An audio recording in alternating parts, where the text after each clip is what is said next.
I'll never forget the time when one of my best employees, a lady called Julie, asked if she could see me. I just arrived in the office, it was about 8:30 in the morning, and I was a little surprised to see her there, because I was normally the first one in.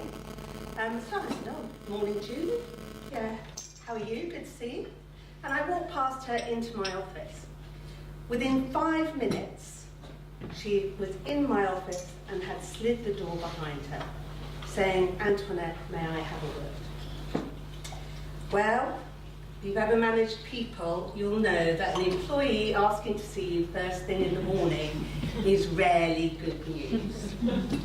And sure enough, her big brown eyes full of anxiety, she looked at me and she said, "Antoinette, I'm sorry, I'm going to have to give you my resignation. I'm going back to Australia." My heart sank.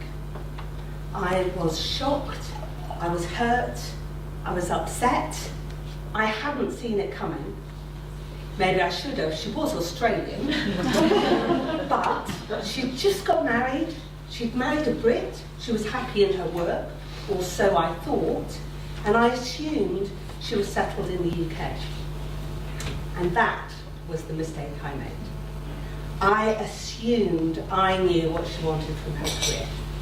But I'd never had an explicit conversation with her about it, and clearly she hadn't felt that she could share her wishes with me.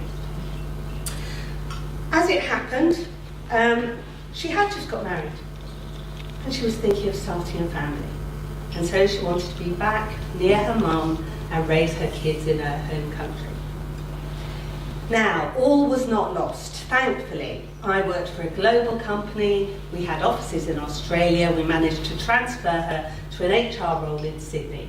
10 years later, she was HR director for the whole of Asia Pacific and had 2 beautiful daughters who I thoroughly enjoy seeing pictures of on Facebook.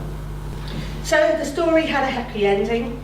I lost one of my best employees, but the company didn't. But it could have been so much easier if we'd just had that career conversation earlier. And so that's what the focus of this session is all about.